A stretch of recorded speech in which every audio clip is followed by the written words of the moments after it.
Para pendukung nasab Ba'alawi nampaknya meminta bantuan Syekh Mahdi Ar-Raja'i untuk memperkuat dalil ketersambungan nasab mereka. Dengan selembar surat yang ditandatanganinya, Syekh Mahdi Ar-Raja'i menyatakan bahwa nasab Ba'alawi telah masyhur sebagai keturunan Ahmad Al-Muhajir.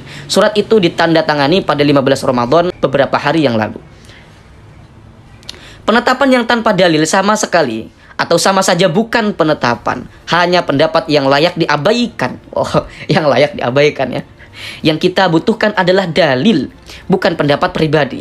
Ada ungkapan menyatakan, nahnu ashabud dalili haitsuma yamilu namilu. Kami adalah ashabud dalil, orang yang berpatokan kepada dalil, kemana saja dalil menuju, di situ kami menuju. Sementara apa yang dilakukan Syekh Mahdi Ar-Raja'i tidak punya dalil, maka pendapat itu pendapat yang tertolak karena belum bisa menyambung keterputusan nasab Ba'alawi tersebut selama 550 tahun. Ini versinya Kiai Haji Madzuddin Utsman.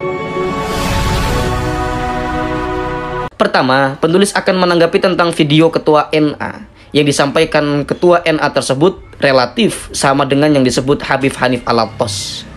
Namun ada beberapa hal yang dapat penulis tanggapi.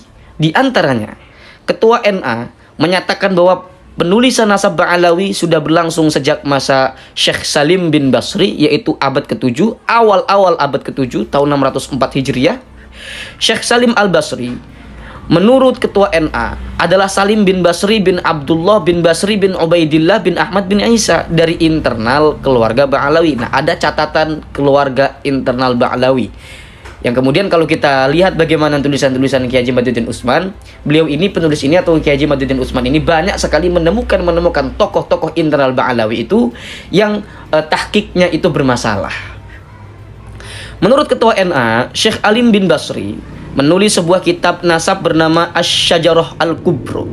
Jika pada masa itu betul dari keluarga Alawi sudah ada seorang ulama yang sekaligus seorang nasabah atau ahli nasab yang menulis kitab-kitab, maka seharusnya semakin mudahlah bagi ulama nasab lain untuk mendeteksi keluarga Alawi untuk dicatat di kitab nasab mereka. Ini logika, jawaban logika dari Kiai Haji Madzuddin Utsman. Itu kan dari Habib tersebut atau dari ahli nasab tersebut mengatakan bahwasanya di abad-abad itu, ya abad 7, abad 6 itu, tentang abad segitu, ada ulama-ulama yang banyak sekali dalam pakar nasab ya.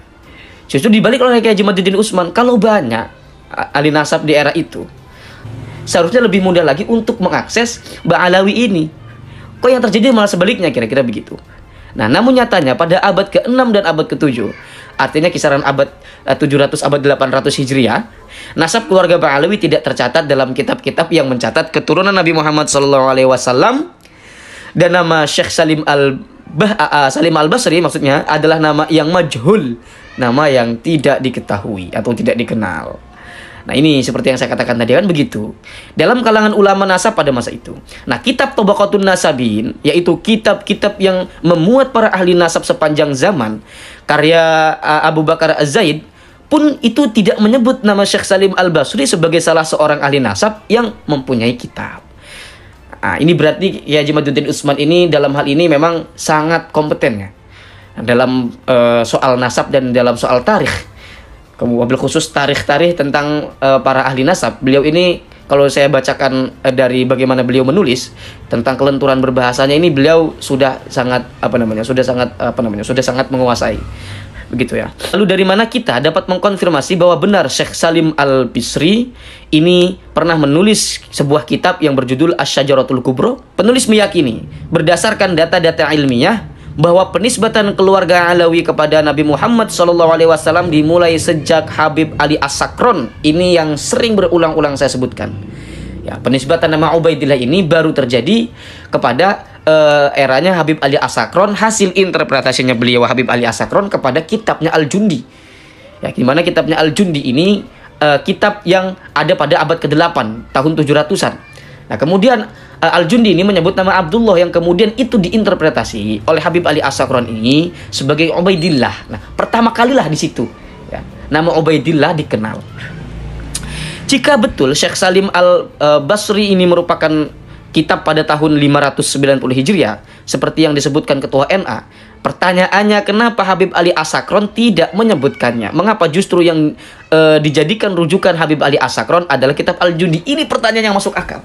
Kalau memang ada di abad ke-6 itu, kenapa Habib Ali As-Sakron ini malah merujuknya kepada Al-Jundi? Padahal Habib Ali As-Sakran ini adalah pakar ya dalam bidang sejarah, dalam bidang tarikh ya. Artinya memang fokus ke situ. Ya. Lalu kalau memang betul kitab tersebut yang lebih dulu dari kitab Al-Jundi itu masyhur, kenapa tidak dirujuk? Yaitu ketika ia berkesimpulan bahwa Ubaid leluhurnya itu adalah orang yang sama dengan Abdullah bin Ahmad bin Isa. Di dalam kitab Al-Burqah halaman 135, Habib Ali As-Sakran menyebut nama Salim bin Basri. Nah, ini. Ya, mungkin kita berpikir bahwasanya mungkin Al-Basri tersebut tidak dikenal, justru disebut di dalam kitab Burqah tersebut, ya. Tapi kok kenapa Habib Ali As-Sakran ini merujuknya kepada Al-Jundi? Ini sangat detail sekali ya. Kiai Haji Madzuddin Utsman ini sangat teliti sekali, telaten sekali sampai segininya.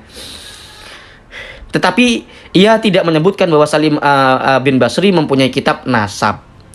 Padahal disebutkan oleh Ketua NA bahwa pendiri Naqobatul Ashraf Al-Kubro adalah Habib Umar Mudhor yang wafat 833 Hijriah. Kalau kita sejauh ini teman-teman menyimak dari keterangan dari NA tersebut, Ketua Naqobatul Ashraf dan telahan Kiai Haji Madzuddin Utsman, kalau kita melihat bagaimana beliau menjelaskan di dalam video Sikam TV dan bagaimana penulisan artikel ini Kiai Haji Madzuddin Utsman, ini teliti sekali Kiai Haji Madzuddin Utsman ya. Yang melebihi teliti siapa ketua NA tersebut ya, bukan bermaksud membandingkan, saya hanya membandingkan dari karyanya ya, dari yang dikeluarkannya. Padahal disebutkan oleh ketua NA bahwa pendiri Naqobatul Ashraf Al-Kubro adalah Habib Umar Mudhor yang wafat 833 Hijriah, lalu dilanjutkan oleh Habib Ali As-Sakran. Itu sesuatu hal yang aneh jika Habib Ali As-Sakran sebagai Naqobatul Ashraf pada zamannya tidak mengetahui kitab Asy-Syajaratul Kubro, tetapi ketua NA sekarang mengetahuinya. Padahal jaraknya sudah 854 tahun sejak ditulis tahun 590 Hijriah. Kemana saja kitab itu selama itu? Ya. Ini satire, pertanyaan satire. Penentuan usia manuskrip dalam penelitian filologi dapat dilakukan dengan dua cara, yaitu evidensi internal dan evidensi eksternal. Evidensi internal adalah penentuan usia naskah berdasarkan keterangan yang terdapat di dalam naskah yang diteliti. Keterangan itu terdapat dalam manggala atau keterangan di awal karya, dan kolofon, yaitu keterangan di akhir karya. Cara tersebut digunakan untuk menentukan saat paling awal karya itu ditulis. Ini sudah berkaitan dengan membawa teori dari filologi teman-teman ya. Evidensi internal, evidensi eksternal adalah penentuan usia naskah didasarkan data yang terdapat di luar naskah. Penentuan ini menggunakan tiga cara, yaitu penyebutan nama karya pada karya lain, prasasti, dan pembanding penggunaan bahasa pada karya yang diperkirakan sejaman. Para filologi juga menggunakan metode watermarks dalam menentukan usia sebuah manuskrip, yaitu dengan melihat jenis kertas yang digunakan. Sebuah manuskrip memang bisa direkayasa, tetapi ilmuwan punya cara untuk meneliti keaslian dengan metodologi ilmiah. Sekali lagi di sini kita berbicara ilmiah. Menjawab Syekh Mahdi Ar-Raja'i, para pendukung nasab Ba'alawi nampaknya meminta bantuan Syekh Mahdi Ar-Raja'i untuk memperkuat dalil ketersambungan nasab mereka. Dengan selembar surat yang ditandatanganinya, Syekh Mahdi Ar-Raja'i menyatakan bahwa nasab Ba'alawi telah masyhur sebagai keturunan Ahmad Al-Muhajir. Surat itu ditandatangani pada 15 Ramadan beberapa hari yang lalu. Penetapan yang tanpa dalil sama sekali atau sama saja bukan penetapan, hanya pendapat yang layak diabaikan. Yang layak diabaikan ya. Yang kita butuhkan adalah dalil, bukan pendapat pribadi. Ini kalau pakai bahasanya Gus Jaka kemarin atau Kiai Zaini, Kiai Madzuddin ini butuh tomat, kok malah dikasihnya piring. Nah, jika ada sebuah dalil yang kuat, maka semua orang akan berkesimpulan yang sama. Jika tidak ada dalil, maka pendapat itu pendapat yang bisa dipengaruhi hal-hal lain. Dan setiap orang bisa berbeda tergantung hal yang mempengaruhinya itu. Sebetulnya, meminta Syekh Mahdi Ar-Raja'i untuk berpendapat atau membuat surat khusus bahwa nasab Ba'alawi diakui, itu sama sekali tidak diperlukan. Karena memang beliau dalam kitabnya sudah mengakui nasab Ba'alawi walau tanpa dasar yang jelas. Jadi seharusnya pembela nasab Ba'alawi ini tinggal tunjukkan kitab itu bahwa Syekh Mahdi Ar-Raja'i, ulama dari Iran, menyebut nama Ubaidillah sebagai anak Ahmad. Tidak mesti harus meminta beliau membuat surat pernyataan khusus. Ini benar-benar Kiai Haji Madzuddin Utsman ini sangat sangat tegas sekali dan sangat gentle sekali ya, Kiai Haji Madzuddin Utsman Al-Bantani ini. Lihat dalam kitabnya Al-Mu'aqibun min Ali Abi Thalib alaihi salam, juz 2 halaman 419. Ia menyebut anak Ahmad bin Isa berjumlah 4, Muhammad Ali, Husain dan Ubaidillah. Ya. Pertanyaannya, dari mana beliau menukil bahwa Ahmad bin Isa mempunyai anak bernama Ubaidillah?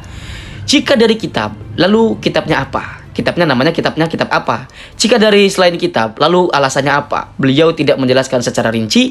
Beliau hanya menyebutkan bahwa anak Ahmad bin Isa berjumlah 4, Muhammad, Ali, Husain, dan Ubaidillah, tanpa menyebutkan referensinya.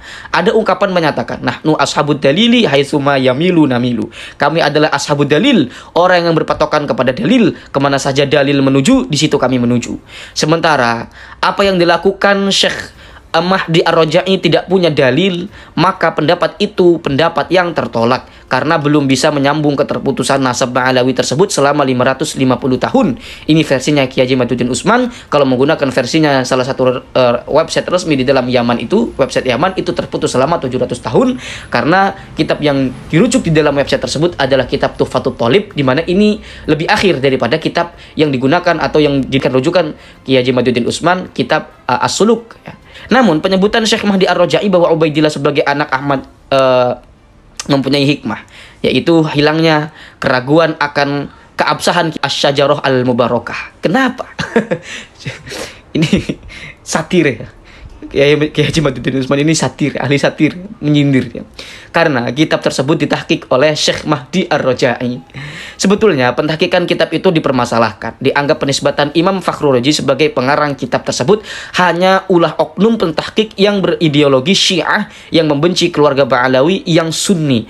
Hal demikian tidak terbukti karena walau kitab yang ditahqiqnya yaitu Asy-Syajarah Al-Mubarakah tidak menyebut Abdullah atau Ubaidillah sebagai anak Ahmad, Syekh Mahdi Ar-Raja'i dalam kitabnya sendiri menyebut Ubaidillah sebagai anak Ahmad. Hal tersebut menunjukkan kejujuran ilmiah pentahqiq kitab Asy-Syajarah Al-Mubarakah dan kekuatannya untuk dijadikan pegangan para pemerhati nasab keturunan Nabi Muhammad SAW. Adapun penyebutan Syekh Mahdi Ar-Raja'i terhadap Ubaidillah sebagai anak Ahmad menurut penulis mungkin karena beliau menukil dari kitab Nasab Tuhfatut Thalib atau kitab Al-Burqah. Yang keduanya tidak mempunyai ketersambungan dengan kitab-kitab sebelumnya, ditulis oleh Imaduddin Utsman atau Kiai Haji Imaduddin Utsman Al-Bantani.